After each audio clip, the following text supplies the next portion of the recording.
Hello, my name's Jason. I'm glad you're here.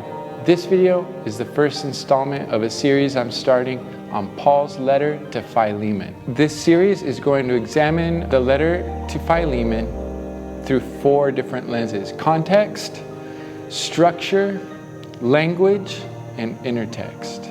By the time this series is finished, you'll have a firm grasp on what this letter is all about, and you'll be well poised to craft an amazing sermon. At just under 500 words, the letter as a whole can be read in about 3 minutes. But although this well is not very wide, it does run deep.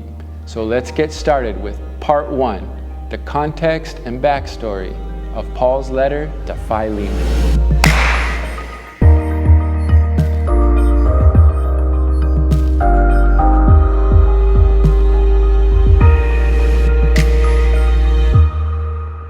There are 3 main characters: Philemon, Onesimus, and Paul. Philemon is converted by Paul on one of his missionary journeys. He then starts a church in his house in Colossae, which makes the destination of this letter the same as Paul's letter to the Colossians. Onesimus is one of Philemon's slaves that's run away. Scholars think that he might have taken some things on his way out. Could have been some money or some property, we just don't know. But what we do know is that now Onesimus legally is in big trouble with Philemon. So Philemon is now put in a position of power over Onesimus, even more so than the usual master-slave relationship. Onesimus, on the run, finds Paul, which wouldn't have been hard to do because Paul's locked up. After meeting Paul, Onesimus comes to faith, a common occurrence after an encounter with Paul. Paul then sends Onesimus back to Philemon with this letter. Now, he could have sent him anywhere. There was lots of ministry happening, lots of places where Paul could have sent Onesimus, where he would have been conflict-free and he would have been a huge blessing. We even know that he could have stayed there with Paul. Paul could have found him useful. But Paul sees a teaching moment. He sees an opportunity for the gospel to be lived out in real life. So he sends Onesimus back to the one place, which was probably the hardest place for Onesimus to go. So that's the backstory. Imagine being Onesimus, being sent back to the person that you're indebted to, that you've stolen from, ran away from, and now has power over you. They could have you fined, convicted, imprisoned.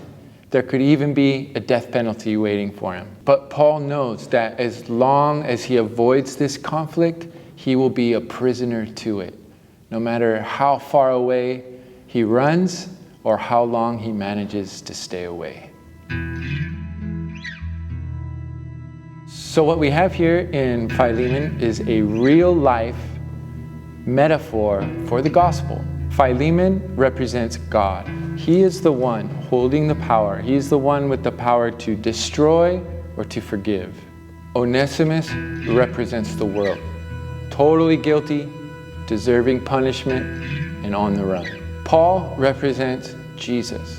He's standing between the 2 parties. He's affirming the newfound faith of the guilty.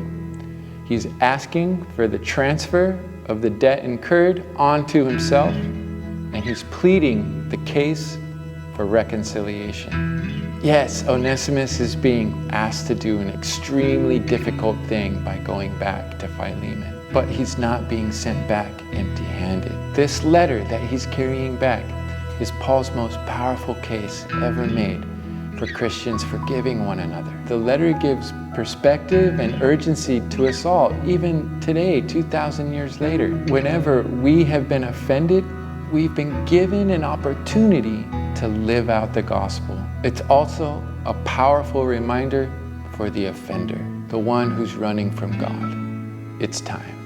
It's time to turn back to God. But don't be afraid. Jesus stands between you. And whatever debt you've incurred, he's taken upon himself, all for the sake of reconciliation. That's the message in Philemon. That's the gospel, and that'll preach.